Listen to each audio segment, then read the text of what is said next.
I would say I'm 14 because I would be younger, so people would care more. I would speak with a smaller voice, and because I was still looking younger, physical appearance wasn't a big problem at the beginning. And then I received that picture where I saw a big blonde boy, blue eyes, and I said, oh, this is it.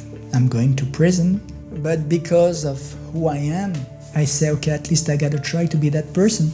All my life I've been pretending to be someone else. And I discovered by changing identities, I could do whatever I wanted. I am Frédéric Borden and I had over 500 identities. When I was 18, I went to Torino in North Italy. I called the police saying I was a tourist and I was a young 14-year-old boy. He was looking like he's been abused and very scared. So the police came, they took me to a children's home. They were very caring for me because they thought I was from this country.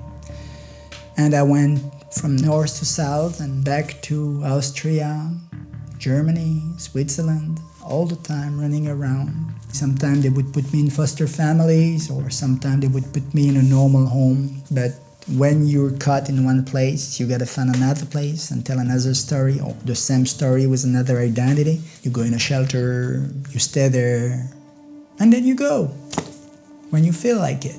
But this one was different. I called the police, pretending to be a tourist, to find a young boy that needed assistance. They wanted to know who I really was. And I realized at that moment that I had to convince them that I was someone who exists. But I couldn't tell them who I really was. I told them I'm coming from the US. They told me to call the Center for Missing and Exploited Children of Arlington, Virginia.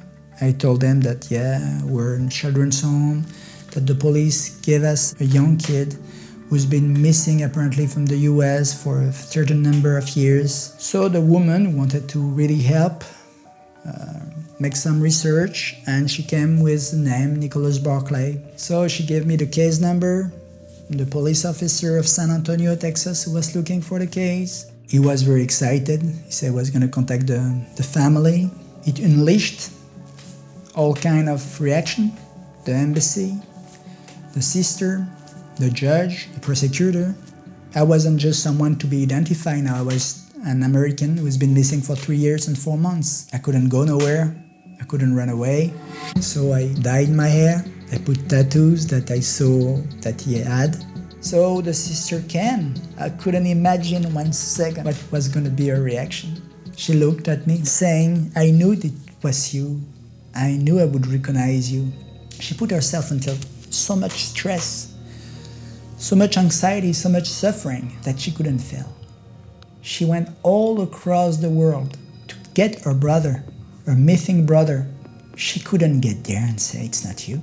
She knew I wasn't, but she knew I had to be. We went to Madrid. We stayed in a hotel overnight. The next morning, we were in the plane. When I got to the US, my first fear when I was there was that Nicholas was just gonna come back home and say, oh God, what the hell, you know?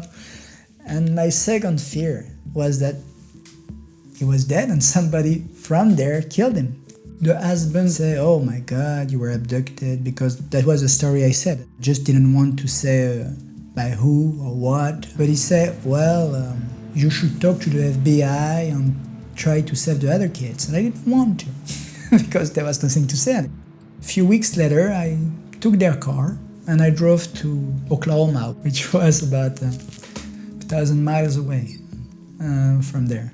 And the police arrested me. They were mad at me, you know, oh, you took our car. And to be forgiven, I said, okay, I'm going to talk to the FBI.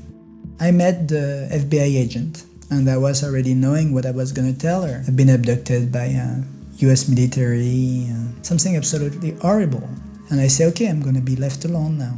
Because what she said, oh, don't worry, we're gonna look for it. Nobody's gonna harm you, nobody is gonna hurt you. So he picked up the curiosity of different people. And they contracted a private investigator named Charlie Parker to come and talk with their TV crews and interview me.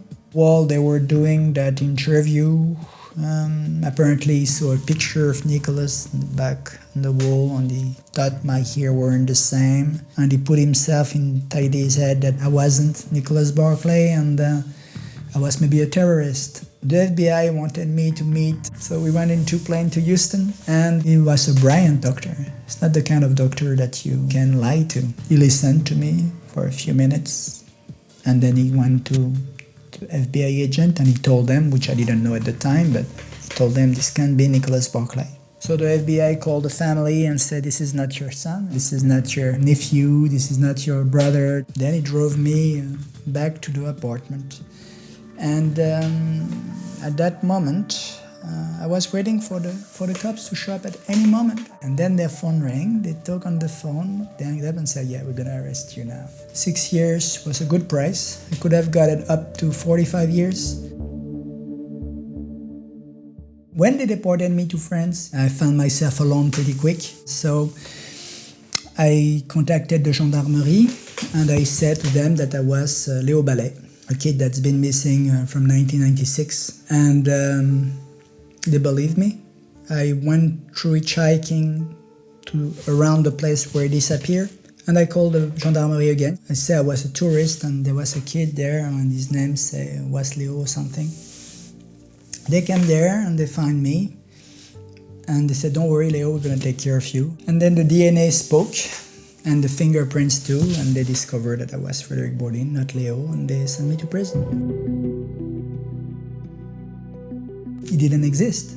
It's identity that I took when I was South France. Just like I did it so many times. I chose that name, Ruben, which was a friend of mine from Spain. Sanchez Espinosa was a name that sounded Spanish. I was in a children's home in Girona, in Catalonia, and because I don't like when they ask me where my family is, I told them that they have been killed in the Madrid bombing, so they would leave me alone. There was no Ruben Sanchez Espinosa with his family dead in bombing in Madrid. It's a creation of my head. Francisco's story was that his mother was French, his dad was Spanish, and he was with his younger brother in a car accident, and he was the only one who survived after staying a few months in the coma. After the accident, he was supposed to have been sent with his uncle, and his uncle was abusive, alcoholic and abusive, and that's why he ran away. I got caught because one of the person who worked at the school saw me on TV and told a boss. They verified together and then they called the police. Why do you think this ended up being your last experience as an imposter? Because I adopted a cat. There's one thing about me, I can't abandon him. And what I know is that I get 5 children. There is no greater joy than to look after my children. I've been in many countries, and I want my kids to see those beautiful places that I've seen. I want them to be happy and to know, not too much like me, but more than a little.